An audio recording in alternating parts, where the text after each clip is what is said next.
കാസർഗോഡ് അമ്പലത്തറയിൽ പെൺകുട്ടിയെ കാണാതായ കേസിൽ 15 വർഷത്തിനു ശേഷം പ്രതിയെ പോലീസ് അറസ്റ്റ് ചെയ്തു. പാണത്തൂർ സ്വദേശി ബിജു പൗലോസിനെയാണ് അറസ്റ്റ് ചെയ്തത്. പെൺകുട്ടിയെ പ്രതി കൊലപ്പെടുത്തിയതായി ക്രൈംബ്രാഞ്ച് IGP പ്രകാശിന്റെ നേതൃത്വത്തിലുള്ള പ്രത്യേക സംഘം നടത്തിയ അന്വേഷണത്തിൽ വ്യക്തമായി. 2010 ജൂൺ 6-നാണ് 17-കാരിയെ ദുരൂഹ സാഹചര്യത്തിൽ കാണാതായത്. സംഭവത്തിൽ പിതാവിന്റെ പരാതിയിൽ അമ്പലത്തറ പോലീസ് കേസെടുത്ത് അന്വേഷണം നടത്തിയിരുന്നെങ്കിലും പെൺകുട്ടിയെ കണ്ടെത്താൻ കഴിഞ്ഞിരുന്നില്ല. പിന്നീട് ഹൈക്കോടതിയുടെ നിർദ്ദേശപ്രകാരം കേസ് അന്വേഷിച്ച ക്രൈംബ്രാഞ്ച് സംഘമാണ് സംഭവത്തിലെ ദുരൂഹത നീക്കി പ്രതിയെ പിടികൂടിയത്. പെൺകുട്ടിയെ കൊലപ്പെടുത്തിയ ശേഷം പ്രതി തെളിവ് നശിപ്പിക്കാൻ അതിവിദഗ്ധമായി ശ്രമിച്ചതായി അന്വേഷണ സംഘം കണ്ടെത്തി. 2010-ൽ പെൺകുട്ടിയെ കൊലപ്പെടുത്തിയതിനു പിന്നാലെ മൃതദേഹം മറവ് ചെയ്ത ബിജു പൗലോസ് പെൺകുട്ടിയുടെ മൊബൈൽ ഫോണുമായി എറണാകുളത്തേക്ക് കടന്നു.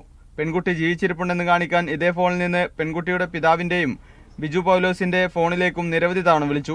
മകളുടെ ഫോണിൽ നിന്നും പലതവണ മിസ് കോൾ വരാറുണ്ടെന്ന് പിതാവ് നേരത്തെ പോലീസിന് മൊഴി നൽകിയിരുന്നു. മീഡിയ 1 കാസർഗോഡ്.